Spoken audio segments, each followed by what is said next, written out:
Uh-huh. How far preparations for the big day now? Since have you guys chosen a date? Oh, well, it's going well. I mean, it's a lot. It's a lot. Sorting out your bill, Tell you, talking to vendors, very stressful. Serious. she's been doing a lot. Have you guys asked yourself the necessary questions before your big day? Do you know everything about each other? Yes, now. Of babe. course, we Yeah. do. You know my favorite color. Oh, yeah. You know where I like to eat. Yeah. You know how I like my eggs. I mean, and you know mine too. I know, right? But that's not what I'm talking about now. Uh-uh. I'm asking really important questions like, do you know your HIV status? Do you know your fertility status, hepatitis? What's your family's medical history? Those are the questions people are supposed to be asking each other by now. Do you know my... Marriage is next week. Doctor? We're still getting there. Yeah, yes, no. Wait, marriage is next week. You're still getting Marriage it. is a long-term job. So this is exactly what I'm talking about. Just because of some of you have found love does not mean that that's finally where it ends. You need to understand your partner's medical history. Because I'm not saying that if you found the partner's medical history, it means that the marriage is not happening again. But it helps you prepare for things in the future. Things like what? So what are the questions you should be asking before you get married? I'm sure you want to know, but before we do that, make sure you share, like, or subscribe to this video. It helps other people discover it, and who knows, it might just help someone's marriage. So if you've done that, let's go sort out those questions. Question number 1, what's your genotype? The genotype test lets you know whether you are AA, AS, SS, AC, or SC. And I feel that this question should be asked from the very first date before feelings enter so that you can abort mission. If you are AS and the person is either AS or SS, abort mission, no. There is a 50% chance of having a baby with the disease in each pregnancy. Doesn't mean that 50% of your babies. Every time you get pregnant, there's a 50% chance that you might have a child with sickle cell. Except you're not in the country and there are other ways. I've shot the video, I'll link it somewhere. Question number 2, what's your blood group and your rhesus factor? This question, this particular one, is the second most important question to be asked.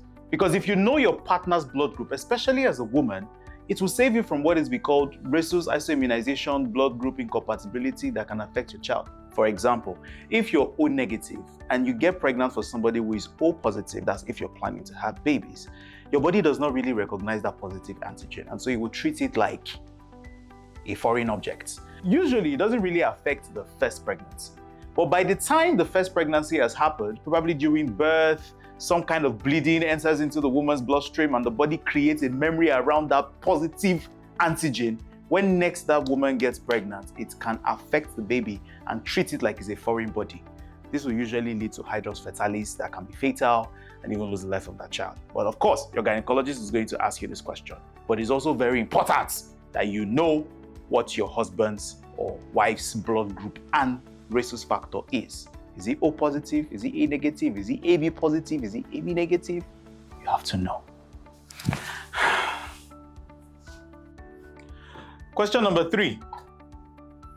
What's your HIV status? This is another very important question. As a matter of fact, it's the same way you know your phone number should be the same way you know your HIV status. And it matters for the both of you. Why? Simply because we've gotten to the point in HIV management where it no longer needs to progress to AIDS anymore. Because if you take your drugs properly, as well as you should adequately, it can even get to the point where the virus is no longer detected in your bloodstream. And once you get to that point, you can control it so that you can't transfer it to the next person.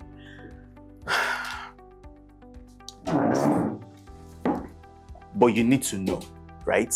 You need to really understand and protect both your partner and yourself. If you're trying to get married to someone, this is not the kind of information you keep from them.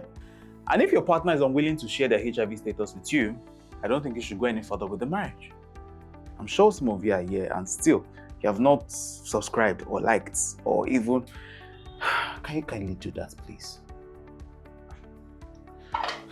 Question number 4. Have you ever had a sexually transmitted disease before? As you're trying to find out HIV status, make sure you're asking for hepatitis and other sexually transmitted diseases. Because so you know, hepatitis can even be more contagious than HIV, and it can be transmitted just like the HIV virus is. So you have to know what your previous HIV status is. And for STDs, if you've had STDs in the past that was not properly treated, it can even have fertility problems later in life. please speak up. Question number 5. How fertile are you?